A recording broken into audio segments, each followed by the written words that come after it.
तो बच्चों अब FAQ नंबर 2 में हमें वो कहता है कि देखिए अभी हमने पिछले क्वेश्चन में एक हिस्टोग्राम बनाया जिसमें क्लास विड्थ जैसे आप देख रहे हो कि क्लास विड्थ इक्वल थी। अब हम एक ऐसे केस पे आने लगे हैं जिसमें हमने हिस्टोग्राम बनाना है लेकिन उसकी क्लास विड्थ इक्वल नहीं होगी। तो ये देखिए कि इसमें एक सवाल दिया हुआ है। मैंने आपको जैसे कहा एग्ज़ाम में आपको इतना पोर्शन दिया होगा, ये जो मार्क्स का रो है और ये जो नंबर ऑफ़ स्टूडेंट्स का रो है, ये टेबल गिवन होता है और इस टेबल के नीचे भी और ऊपर भी थोड़ी स्पेस दी होती है जिसमें आपने ऐसे एक्सटेंशंस बनानी है और इन एक्सटेंशंस में कुछ रिक्वायरमेंट्स हैं जो आपने फिल करनी है। लेट्स सी इसमें क्या है। तो देखिए इस टेबल को पढ़ने का तरीका आई होप आपको अब क्लियर हो चुका है कि नंबर ऑफ स्टूडेंट्स 4 ऐसे स्टूडेंट्स थे आउट ऑफ दीज 33 स्टूडेंट्स। तो एक क्वेश्चन है 33 students gave an exam, the results are shown below. अब देखिए हुआ यही है कि ये तो एक आपको फाइनल ऑर्गेनाइज्ड फॉर्म दी गई है उसकी, बट अगर आप सोचें तो देखिए 33 स्टूडेंट्स ने पहले टेस्ट दिया होगा, 100 मार्क्स का पेपर दिया, वो पेपर उन्होंने कलेक्ट किया, फिर उसको टीचर ने चेक किया, फिर उसके हर बच्चे के अपने अपने जितने स्कोर्ड मार्क्स हैं, मिसाल किसी ने 52 आउट ऑफ 100 लिए होंगे, किसी ने 83 आउट ऑफ 100 लिए होंगे, किसी ने 97 आउट ऑफ 100 लिए होंगे, वो सारे मार्क्स उनके लग गए उसके अपने अपने क्वेश्चन पेपर पे। And then what are we doing, हम उसमें एनालाइज ऑर्गेनाइज ये कर रहे हैं कि 4 स्टूडेंट्स ऐसे थे, सी वी फिगर्ड आउट कि 4 बच्चे ऐसे थे उस पूरे 33 स्टूडेंट्स के ग्रुप में से हु स्कोर्ड 30 to 40 के दरमियान मार्क्स। इसी तरह there were 10 such students who scored 40 to 60 marks के दरमियान। अब देखिए मैंने बाय मिस्टेक नहीं लिखा हुआ, ये बेसिकली अब एक नई चीज़ हम पढ़ने वाले हैं। फिर 8 बच्चे ऐसे थे जिन्होंने 60 to 70 के दरमियान मार्क्स स्कोर किए। And then there were 8 such students who scored between 70 to 90 and then there were 3 such students who scored between 90 to 100। तो अब सबसे पहली चीज़ जो आपने देखनी है कि देखिए हमें सवाल में ये कहा गया है कि draw a histogram for this data. तो बच्चों आपने सबसे पहले इसी गिवन टेबल में एक अपवर्ड, जब भी हिस्टोग्राम बनाना हो ग्रुप डाटा का, तो आपने एक अपवर्ड एक्सटेंशन देनी है। आई होप यू रिमेंबर, अभी पिछली वीडियो में हमने देखा, उसे हम कहते होते थे क्लास विड्थ। तो अब देखिए इन तमाम क्लासेस की, see like this is basically a complete class जो 30 to 40 के दरमियान है। अब इसकी विड्थ अगर निकालनी है तो आपने अपर क्लास लिमिट 40 में से लोअर क्लास लिमिट 30 को माइनस करना है। तो 40 minus 30 is going to be a 10। इसी तरह इस क्लास की जो आपके पास विड्थ है वो है क्लास विड्थ का फॉर्मूला, जैसे आप जानते हो कि इस अपर वैल्यू ऑफ द क्लास में से लोअर वैल्यू को माइनस कर देंगे। तो 60 minus 40 is going to be a 20। Likewise, इस क्लास की width 70 minus 60 will be a 10, and either 90 minus 70 will be a 20, and then 100 minus 90 will be a 10. तो ज़रा बच्चों गौर से देखिए कि आपके पास क्लास विड्थ का जो रो आ रहा है वो क्लास विड्थ इक्वल नहीं है। सी इट्स 10 20 10 20 10 वगैरह इस तरह। तो इन सब की क्लास विड्थ आप देख रहे हो मुख्तलिफ है, they are not equal class width वाला केस। तो इसमें फिर आपने एक चीज़ अब याद रखनी है कि जब भी क्लास विड्थ अनइक्वल हो, सी इसे हम बोलेंगे these are unequal class width. तो whenever the class width is unequal, तो ज़रा इस फैक्ट को आप गौर से पढ़िए। सी फैक्ट कहता है कि if the class width is unequal, तो देखिए पिछला केस में तो आपने देखा था, मैं इसका भी रेफरेंस आपको देता जाऊं कि अगर क्लास विड्थ इक्वल हो तो फिर तो वो कहता है कि हमेशा फ्रीक्वेंसी की वैल्यूज़ को वाई एक्सिस पे आपने प्लॉट करना है। तो अगर क्लास विड्थ आप देख रहे हैं जैसे ये इक्वल है, तो फिर आप फ्रीक्वेंसी की सिंपली इन्हीं वैल्यूज़ को आप वाई एक्सिस पे प्लॉट करके बार्स की ऊंचाइयां इतनी इतनी रखवाओगे। लेकिन अगर आपको क्लास विड्थ अनइक्वल दे दी जाए, यानी if the class width of these classes या ग्रुप्स इज अनइक्वल, जैसा दिख रहा है इधर, तो फिर then always plot the values of frequency density.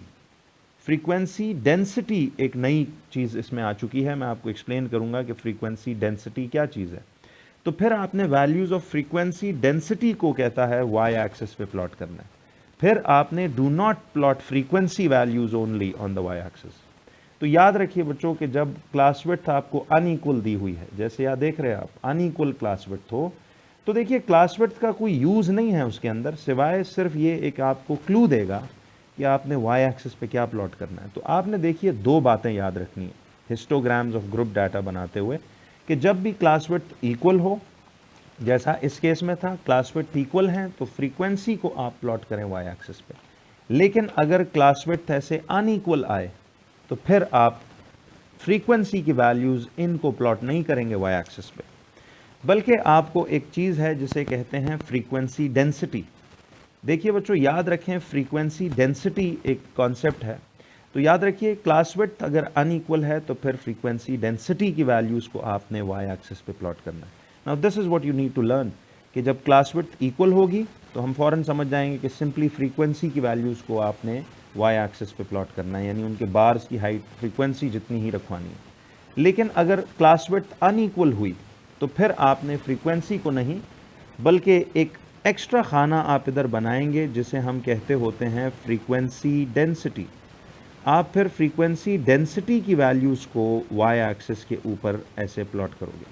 तो देखिए frequency density basically, sorry density लिखें इधर, फ्रीक्वेंसी डेंसिटी बच्चों असल में ना एक फार्मूला है और बड़ा सिंपल सा एक फार्मूला है जो आपने याद रखना है। मैं आपको इसमें ये बना के दिखा देता हूँ, इधर लिख कर मैं आपको दे देता हूँ कि फ्रीक्वेंसी डेंसिटी एक फार्मूला है जिसमें आपने इसको लर्न करना है कि फ्रीक्वेंसी डेंसिटी जब भी आपने निकालनी हो, remember it is always equal to the frequency over the class width.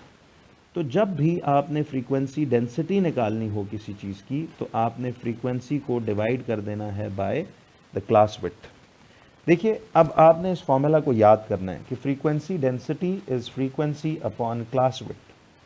तो आपने इधर एक रो बनानी है जिसमें फ्रीक्वेंसी डेंसिटी की वैल्यूज़ आपको निकालनी पड़ेगी। तो इनके मार्क्स होते हैं, ये जो एक्सटेंशन मैं कर रहा हूँ। तो क्लास विड्थ आपको फ़ौरन बताएगा कि अगर क्लास विड्थ अनइक्वल है तो आपको याद आना चाहिए कि फिर हम वाई एक्सिस पे फ्रीक्वेंसी डेंसिटी की वैल्यूज़ प्लॉट करेंगे। तो उसके लिए हमें एक और नीचे की तरफ एक्सटेंशन बना के एक रो एक्स्ट्रा बनानी पड़ेगी जिसमें we look for frequency density. अब फ्रीक्वेंसी डेंसिटी का फॉर्मूला है frequency upon the class width.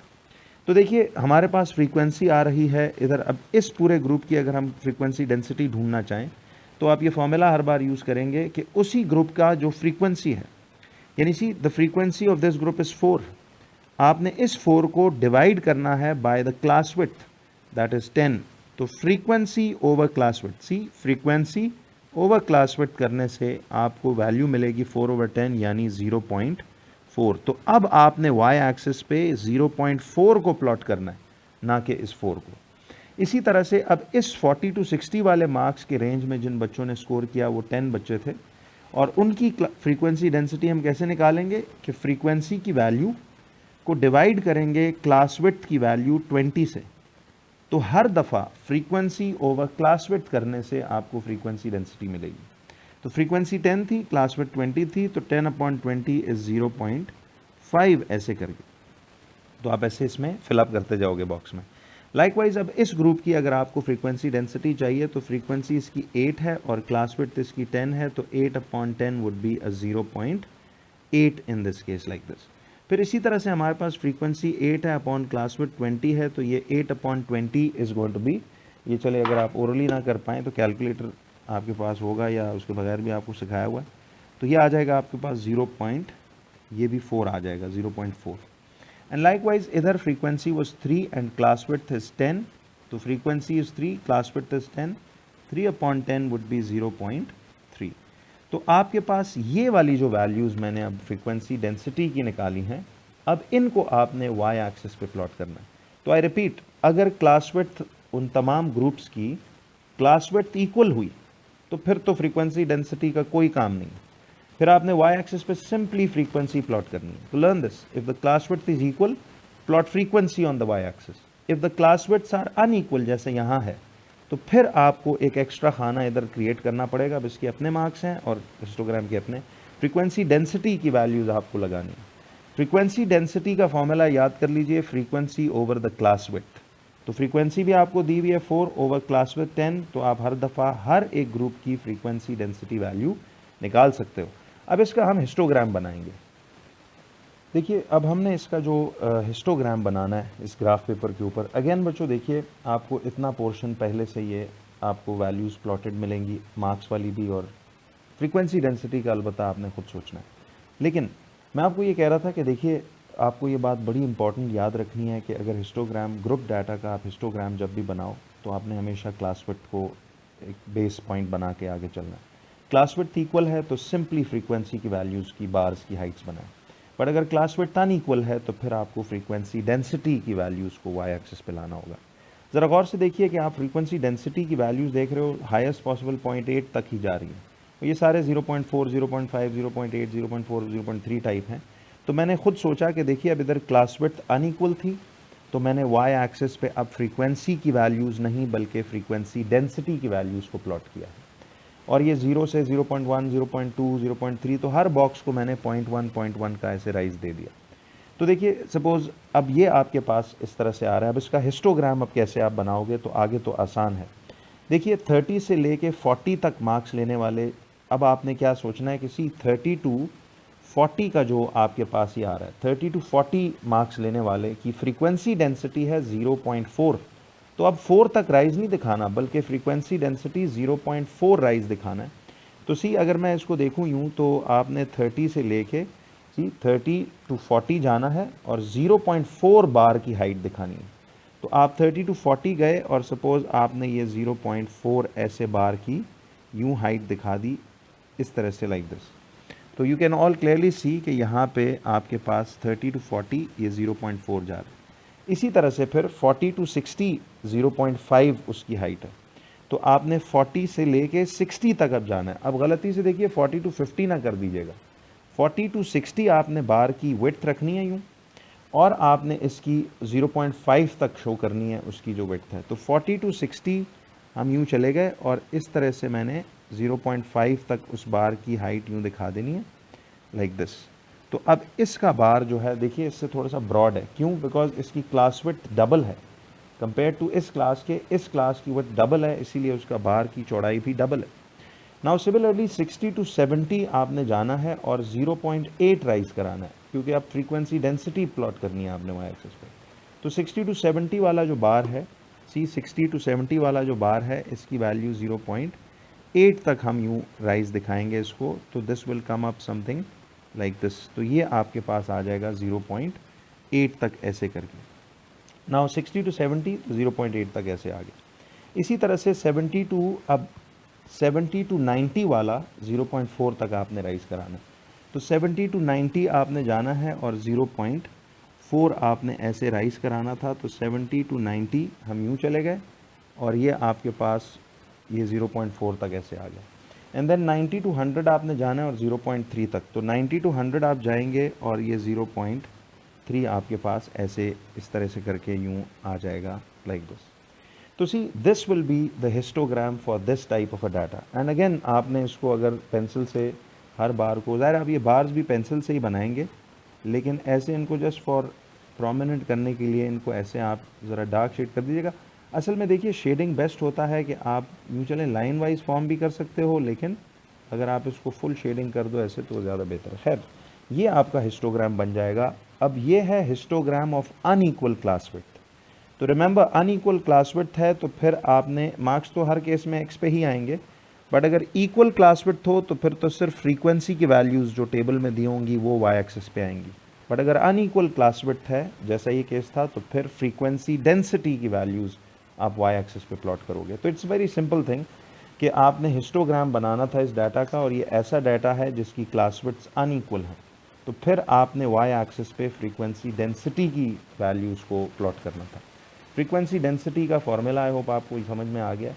तो ये बस एक एहतियात आपने इस तरह से करनी है। और अगेन देखिए मैं इन पे फिर आपको एक क्विक सा रिकॉल दे दूं कि अगर इसी डाटा का वो हिस्टोग्राम के बजाय आपसे फ्रीक्वेंसी पॉलीगॉन बनवाता तो तरीका सारे का सारा ऐसे ही था कि आपने इसी तरह पहले हिस्टोग्राम बनाना था और फिर इनके वही पीक मिड पॉइंट्स। अब इसका पीक मिड पॉइंट देखिए ये आता है, इसका पीक मिड पॉइंट ये आता है, इसका पीक मिड पॉइंट ये आता है, इसका पीक ये है और इसका पीक ये है।